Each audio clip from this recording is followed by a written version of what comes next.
Soyez les bienvenus comme d'habitude pour une nouvelle édition. Voici le sommaire.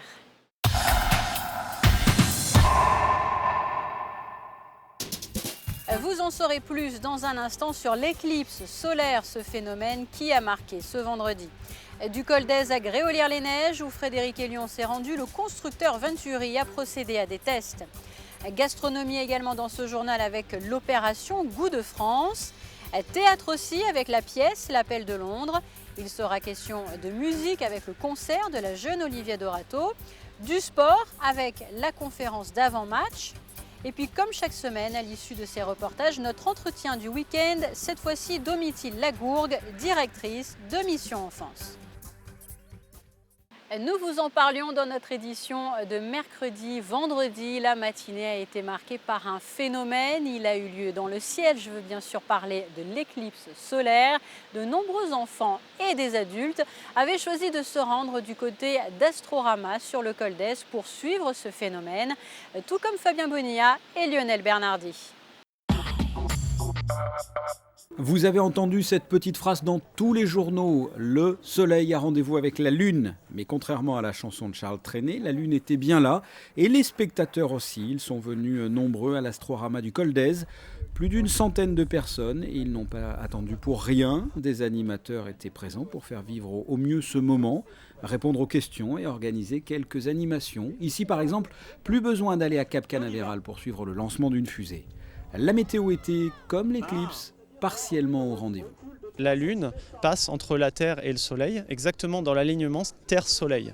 Donc, ce qui fait que l'événement est exceptionnel. C'est donc ce qu'on voit sur cet écran de projection, cette Lune qui va grignoter tout doucement le Soleil. Alors, au niveau de l'animation et du matériel, nous avons des vis-éclipses qu'on a fait passer au public et nous avons des projections du soleil avec nos instruments de type télescope C8 qui vont projeter en fait l'image du soleil et donc de la lune sur cet écran que nous voyons ici et qui permet donc à tout le monde de voir cet événement se passer.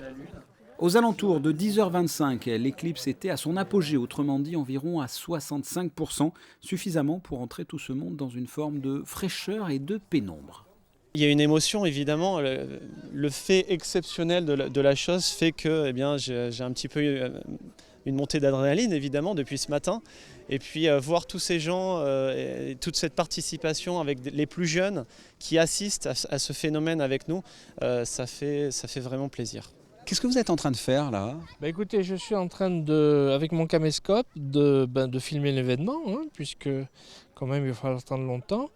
Alors j'ai mis un filtre pour limiter un petit peu les dégâts au niveau de mon appareil. Et puis je suis en train d'essayer d'immortaliser ce moment-là. D'abord, j'ai vu l'ombre qui commençait à croître sur le soleil petit à petit. Et puis, on a eu une sensation de froid et puis une baisse de luminosité qui est associée à ce masquage. Ça pique les yeux de ce masquage du soleil. Et c'est très exceptionnel, c'est magnifique. On n'a plus de soleil et ça fait un peu bizarre. Que quand on est venu avant, il y avait beaucoup de soleil et là, il n'y en a plus du tout. Ça fait bizarre et puis c'est une chance parce que ils ont dit qu'il y aurait plus d'éclipse pendant longtemps. Du coup, c'est une chance d'avoir vu cette éclipse. Ces spectateurs ont eu raison d'en profiter. La prochaine éclipse totale ne se déroulera que le 3 septembre 2081, dans 66 ans.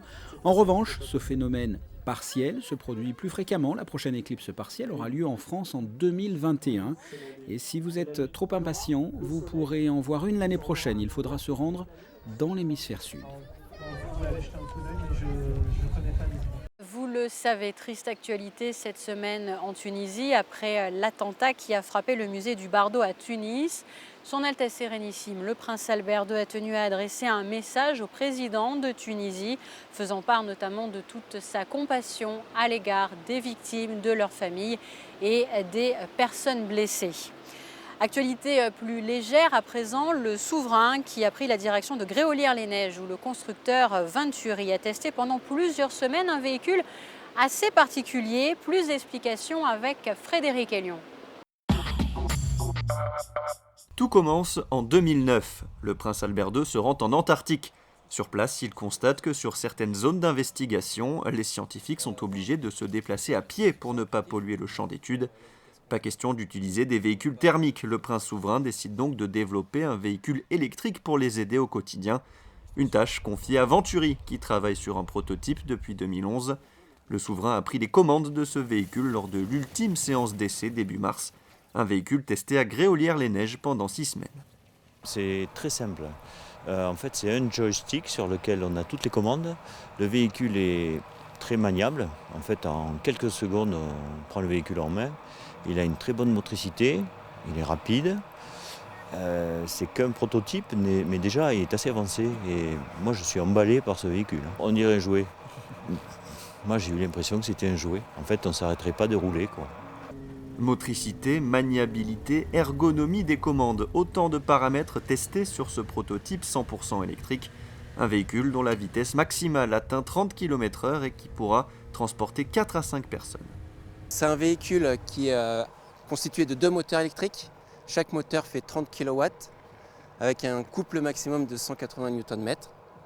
La batterie a une capacité de 23 kWh, ce qui nous permet d'engranger 20 km d'autonomie.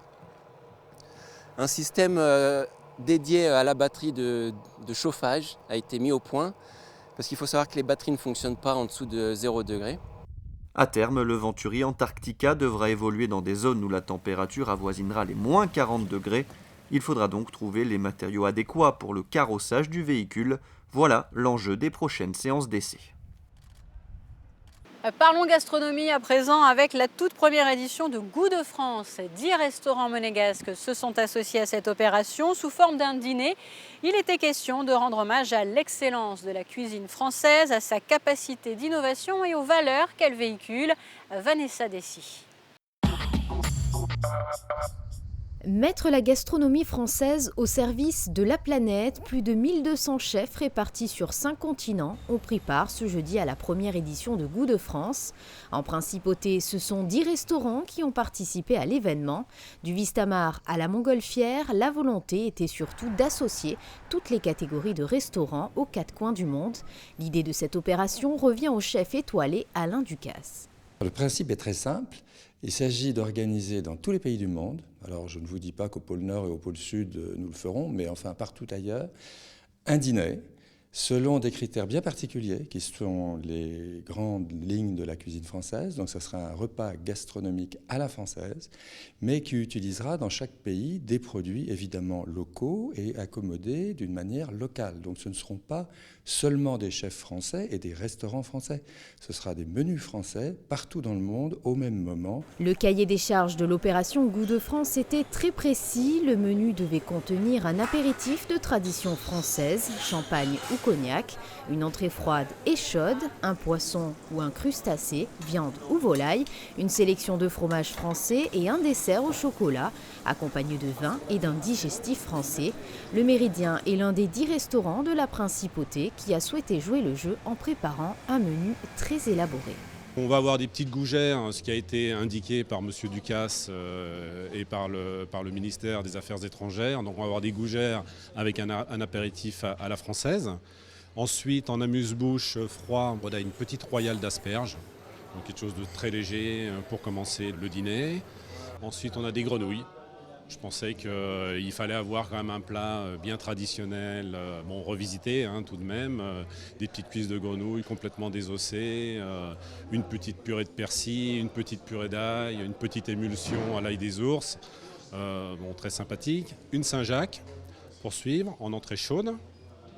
Ensuite, on a une canette. On a voulu privilégier la canette parce que c'est quelque chose qu'on aime bien travailler ici, qu'on trouve facilement dans la région. Et on l'a travaillé un peu à l'asiatique. Donc on a fait un petit laqué, miel, thé fumé. Voilà, c'est ce petit point avec lequel on aime bien travailler. Moi je reviens d'Asie. Mon sous-chef exécutif a aussi travaillé en Asie. Donc voilà, on aime faire parler un peu nos préférences, quoi, on va dire. Mais ça reste très français. Ensuite, un fromage. On a un coulommiers aux noisettes du Piémont. On est dans la région. Et le dessert, une sphère chocolat avec une émulsion à la vanille, quelque chose d'assez léger en fin de compte, et des mignardises. La première édition de Goût de France est soldée par un franc succès. Cette réussite pourrait donc permettre de maintenir l'opération dans les années à venir. Et dans le reste de l'actualité, vous le découvrez sur ces images. Première réunion de l'Observatoire du commerce au ministère d'État, en présence bien sûr de son Excellence Michel Roger. Cette première rencontre a été consacrée à l'identification des axes de réflexion, des études à mener et à la définition des chantiers prioritaires pour l'année 2015. Structure consultative, l'Observatoire du commerce est dédié à la gestion de la dynamique commerciale et vient compléter un dispositif d'action déjà mis en œuvre par le gouvernement princier pour améliorer l'attractivité de l'offre commerciale. Autre image liée à l'actualité, cette réception organisée à l'hôtel Hermitage à l'occasion du départ de José Badia. Nous vous l'annoncions le mois dernier, José Badia qui a quitté ses fonctions à la tête du département des relations extérieures et de la coopération internationale. Il lui a été décerné le titre de ministre plénipotentiaire. José Badia, président délégué de Monaco Interexpo. Vous vous êtes peut-être rendu jeudi soir au théâtre Princesse Grace à l'occasion de la pièce L'Appel de Londres, une pièce de Philippe Lelouch que l'on retrouvait également sur scène, tout comme Vanessa Demouy, Christian Vadim et David Brécourt. Alexandra Panu a eu la chance de rencontrer cette séduisante équipe.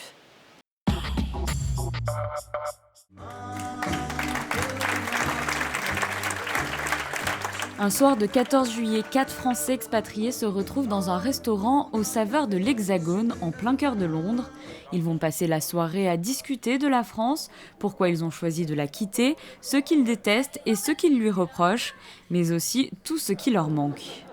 Je trouvais ça assez étonnant qu'à notre époque, des gens, de leur plein gré, c'est-à-dire sans y être obligés, ni pour des raisons politiques, ni pour des raisons de pogrom ou parce qu'ils sont chassés, décident de leur plein gré de quitter leur pays. Et ça m'étonnait, c'est un sujet dont on parlait beaucoup ensemble d'ailleurs, en disant qu'est-ce qui pousse à ce point-là à partir. Et je me suis mis dans la peau de quelqu'un qui partait, de différentes personnes qui partaient, de façon à écrire pour 4 personnages. Donc j'ai pris chacun des situations par lesquelles on est au courant, des gens qui partent, soit des gens qui réussissent pas assez, soit des gens qui réussissent trop, soit des gens qui sont plus d'accord avec l'idéologie de leur pays, et soit un type, lui, le poète, qui part par amour pour suivre la femme qu'il aime, voilà. Sorry, sir, but we're closed. Ouais, come back, no problème. Attendez. Vous êtes français. Yes. Ben non, je peux pas laisser partir un français le soir du 14 juillet. Non, ce serait difficile. Oh oui, ce serait délicat. Bah allez-y, entrez. Non, je peux absolument pas vous déranger. Mais hein. non, puisque je vous le dis. Ok, merci. Comment vous avez su que j'étais français? Vous aurez du mal à passer pour un Californien. Hein. Cette pièce a encore fait salle comble jeudi soir au théâtre Princesse Grace. Sur scène, les 4 comédiens se retrouvent dans des rôles réalisés presque sur mesure. Jean-Christophe est trader, personnage qui revient bien évidemment à David Brécourt. L'auteur s'est octroyé le rôle de Charles, l'avocat bougon et généreux. Vanessa Demouy interprète l'exquise Marianne avec beaucoup de douceur. Et Christian Vadim devient François, l'écrivain amoureux. L'auteur, au départ, c'était un hasard. Il écrivait en pensant à des amis, à des copains, à du vécu. Il ne connaissait pas comme il nous connaît aujourd'hui. Maintenant, Philippe, il écrit en pensant à nous. Donc, c'est du fait main, c'est brodé, c'est ciselé. Donc, il sait un petit peu ce que chacun d'entre nous peut aller chercher. On met tous une petite part. Après, il y a une part d'invention, parce qu'on est des acteurs, hein, on ne fait pas que du reality show. Mais il nous connaît tellement bien que oui, maintenant, c'est un gant. Alors, de temps en temps, il faut juste reprendre un peu le poignet, mais on rentre dedans et ça nous va très bien. Et c'est très agréable. Pas mieux. Alors là, pas mieux. Là, Rien à dire, en plus, depuis 10 piges, il est devenu hyper Ouais. ciselé, même dans les interviews. C'est-à-dire que le mec répond derrière, tu fais « Oh, puis alors, C'est une comme clarté, ailleurs, bravo !» c'est avec des références. Bravo, rien de mieux. Voilà. Depuis maintenant 10 ans, Vanessa Demouy incarne la face féminine de ce quatuor, pas toujours évident à maîtriser. On ne gère pas, on se laisse porter. Sur scène, on est porté par le texte, donc c'est beaucoup plus simple, ils sont cadrés. Et dans la vie, ma foi, je ne suis pas leur mère, ils se débrouillent. Vous êtes super bon dans le... Ah non, alors là, Jean-Christophe, je suis pas d'accord. Hein. Ouais. Pendant presque 1h20, le public est séduit par la sympathie et le jeu agréable de ce groupe d'amis. Une amitié et une complicité bien palpables sur scène. C'est vrai qu'on a eu la chance de se rencontrer artistiquement Et c'est vrai que c'est un peu une petite magie. C'est vrai que même si c'est pas tout rose entre nous de temps en temps, ça peut arriver qu'on est comme un couple en fait, à 4. Parce que t'es quand même très relou. Hein. Peut-être, je prends mes responsabilités. Et c'est vrai que sur scène, quand le rideau se lève, il y a une espèce de magie. Il peut se passer n'importe quoi. On est là et pendant 1h30, c'est bam. Il y a une osmose qui est là, qui est palpable.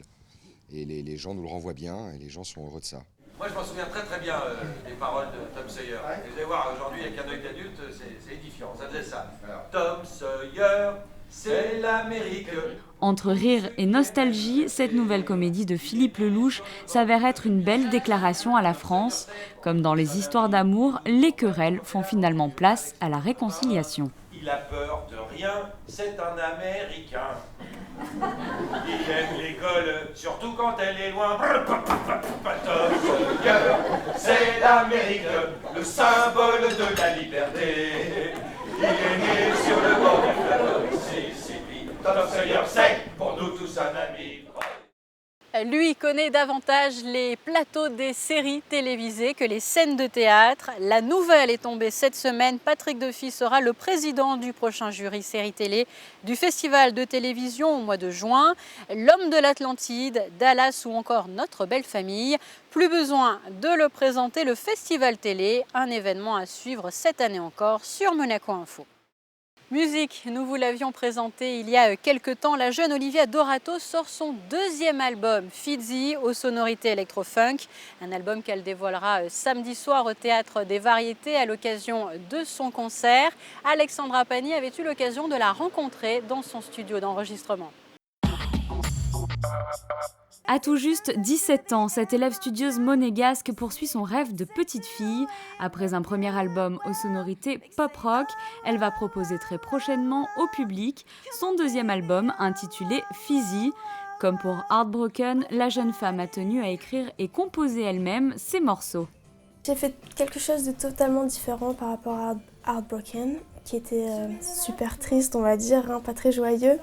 Celui-là, il est vraiment quelque chose qu'on pourrait écouter par exemple tout l'été, vous voyez, on pourrait rigoler dessus, danser, faire des soirées dessus. C'est vraiment...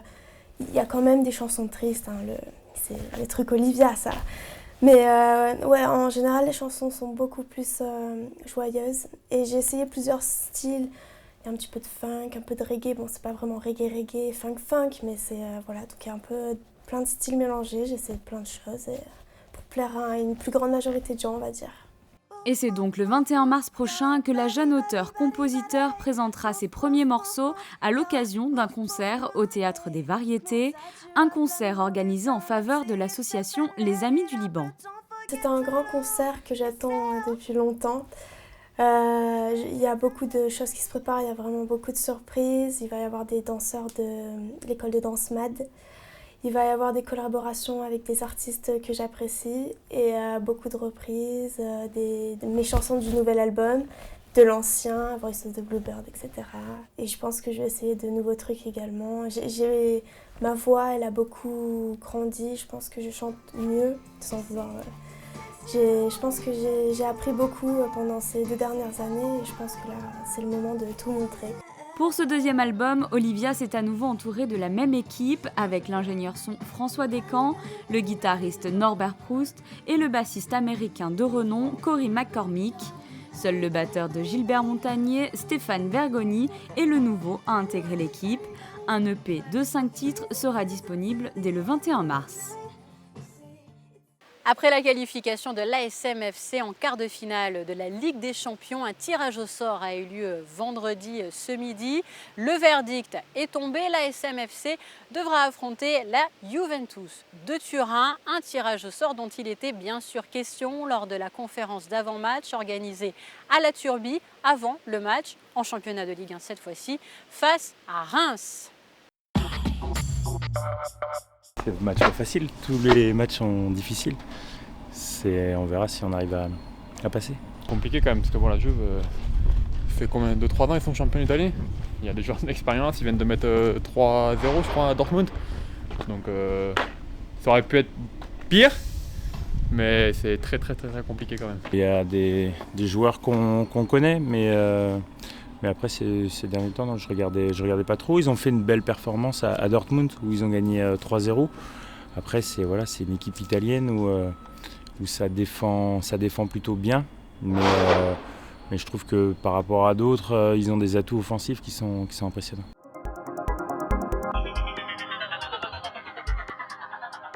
Notre objectif, je respecte beaucoup les Reims. Reims, c'est une belle équipe, vient ici faire un grand match avec nous. Mais notre objectif avant le match, c'est jouer pour gagner comme tous les adversaires. Nous savons que c'est important aussi pour nous, pour la mission de le club, était les premières trois places. Et pour ça, nous devons oublier un peu la Champions League. C'est pas facile, mais nous devons faire ça pour gagner à Reims. Et puis encore un mot de sport, du tennis. Cette fois-ci, les amateurs vont être ravis puisque les 3 premiers mondiaux, Novak Djokovic, Roger Federer et Rafael Nadal, participeront à l'édition 2015 du Monte-Carlo Rolex Masters au Monte-Carlo Country Club, un événement que vous pourrez suivre chaque jour tout au long de sa durée, du 11 au 19 avril, dans une émission de Monaco Info.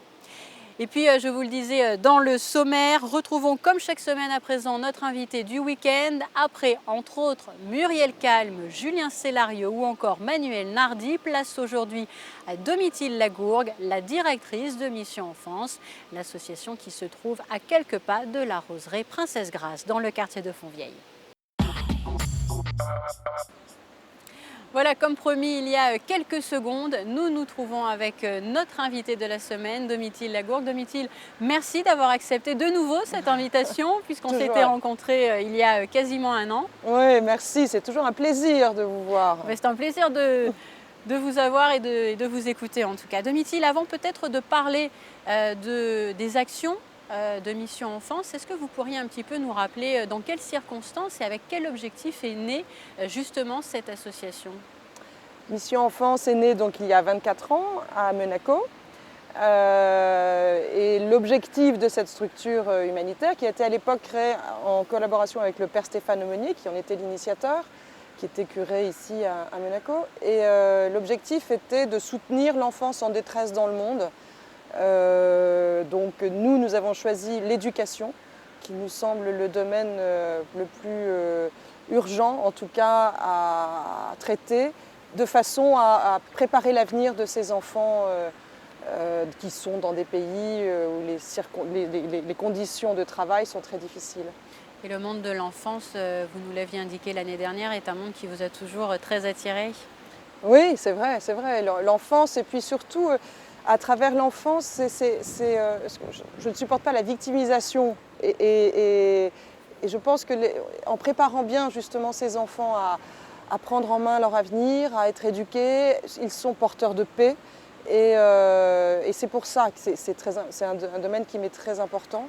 Parce que je pense qu'on peut intervenir, il faut intervenir tôt pour préparer cet avenir. Alors vos zones d'intervention justement à présent, je sais qu'il y a quelques temps vous étiez en Arménie, c'est un pays qui figure sur la liste des pays où vous intervenez? Oui, depuis plus de 20 ans en Arménie, qui au lendemain de son indépendance a eu un élan en fait, de reconstruction, avec beaucoup d'espoir et puis je me rends compte qu'au bout de ces 20 ans d'action de Mission Enfance, nous sommes toujours aussi utiles dans ce pays, ce qui est dramatique pour moi parce que là j'y étais encore récemment et le niveau de vie de la population s'aggrave, c'est-à-dire qu'il y a 50% de la population arménienne qui vit en dessous du seuil de pauvreté. Une famille vit avec $80 par mois. Alors, bien sûr, il faut rendre ça proportionnel au niveau de vie local. Mais $80, vous ne vivez pas avec ça. C'est-à-dire que les $80 viennent... J'ai notamment en tête une famille que j'ai rencontrée où il y avait 4 enfants, un couple, un deuxième couple. Et ils vivaient en fait une allocation qui leur était versée au moment du décès de leur fils aîné qui avait 18 ans et qui s'est battu au Karabakh, envoyé par l'armée arménienne. Et il touche donc $60 par mois pour la mort de ce fils. Et c'est ça qui fait vivre cette famille aujourd'hui. Alors vous parliez à l'instant de l'Arménie. L'actualité est ainsi faite, elle est tragique, on l'a vu d'ailleurs encore cette semaine en Tunisie. Je sais que Mission Enfance intervient aussi en Syrie, où le conflit est toujours d'actualité, et également en Irak. Oui, nous intervenons énormément sur cette zone en fait, que nous appelons l'Orient, en fait, entre la Syrie, l'Irak, le Liban, avec des actions très différentes à chaque fois. En Syrie, nous soutenons directement des familles sur place, mais sans intervention de Mission Enfance. C'est par des relais que nous intervenons pour soutenir l'éducation des enfants. Parce que dans l'urgence, il y a la nourriture, il y a l'alimentation, il y a le chauffage, etc. Mais il y a aussi l'éducation qu'il ne faut jamais oublier. Et c'est une excellente façon aussi pour eux de sortir d'un quotidien qui est dramatique. Donc ça, c'est notre action en Syrie. En revanche, au Liban, nous avons construit un centre il y a 7 ans sur le plateau de la Beka. Nous accueillons 400 enfants dans un centre et qui sont scolarisés, des enfants syriens qui ne pourraient pas avoir accès à l'éducation au Liban puisqu'ils ne parlent pas suffisamment bien le français. Et donc ils sont remis à niveau tous les jours, ils sont nourris. Il y a une formation professionnelle aussi qui est donnée aux Syriens qui vivent dans les camps autour de ce centre, sur le plateau de la Beka. Et quotidiennement, nous distribuons de la nourriture, des tentes.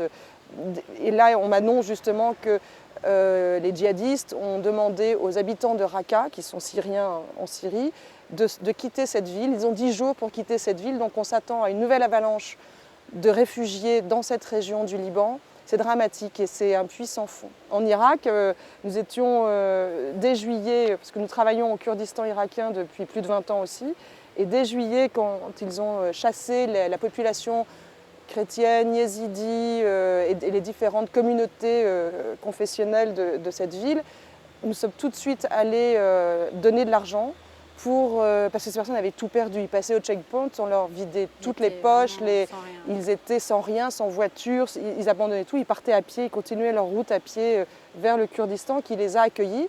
Et depuis, nous finançons aussi, par exemple, le transport. On a plein d'actions en Irak, mais notamment, on finance le transport des élèves, des étudiants, des universitaires, des élèves vers la ville d'Erbil. Ils n'ont plus les moyens parce qu'ils sont partis, ils avaient $0 en poche. Et donc on finance le transport pour que le Kurdistan a mis à disposition des places dans les universités et les écoles, donc gratuites, mais ils n'ont pas les moyens pour se rendre à l'université. Donc avec 40 € par mois, on finance le transport d'un élève vers son université ou son école.